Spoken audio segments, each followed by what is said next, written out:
আমরা দেখাচ্ছি আমাদের স্কুল ছোট সাজান প্রাথমিক বিদ্যালয়ের একটা কনসেপ্ট। এটা হয়েছে একটা ভ্যালু বেসড এডুকেশনের যে শিক্ষা তার উপরে বেস করে এটা আমরা তৈরি করেছি এবং এটা আমাদের প্রায় 1 বছর চলছে।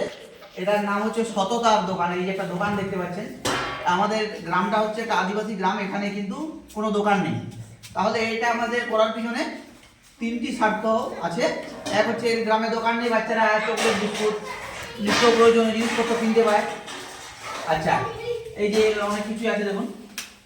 আর কি বাচ্চারা এটা হচ্ছে আমাদের একটা। দ্বিতীয় কথা হচ্ছে যে ক্লাস 3 থেকে সিলেবাসে আছে কিন্তু আমাদের টাকা পয়সার যে যোগ বিয়োগের বিষয়টা, এই টাকা পয়সার যোগ বিয়োগের বিষয়টা এটা শিখে যাচ্ছে। 3 নম্বর যেটা আমাদের মনে হয় এটা ভাইটাল, এটা হচ্ছে একটা সততার কনসেপ্ট এদের মধ্যে মানে বিল্ড আপ হচ্ছে। কিরকম দেখুন, এই যে একটি বাচ্চা একটা জিনিস কিনবে, কেউ দোকানে নেই, আমরা কেউ এখানে থাকি না, বাচ্চারা নিজেরাই কেনে। কে কিনবে? পয়সা ফেললো, কি কিনবে তুমি? তো দেখি ওটা কত দাম, কত ফেলেছ? 5 টাকা দাম। 5 টাকা। ওইটা 5 টাকা দাম কি করে জানলে? কি করে জানলে যে ওটা 5 টাকা দাম? বলো, তুমি জানো আর কি যে ওটার দাম 5 টাকা। এটা কত দাম? 5 টাকা। আচ্ছা, এই চকলেটগুলো কত দাম? কত করে দাম? 1 টাকা করে।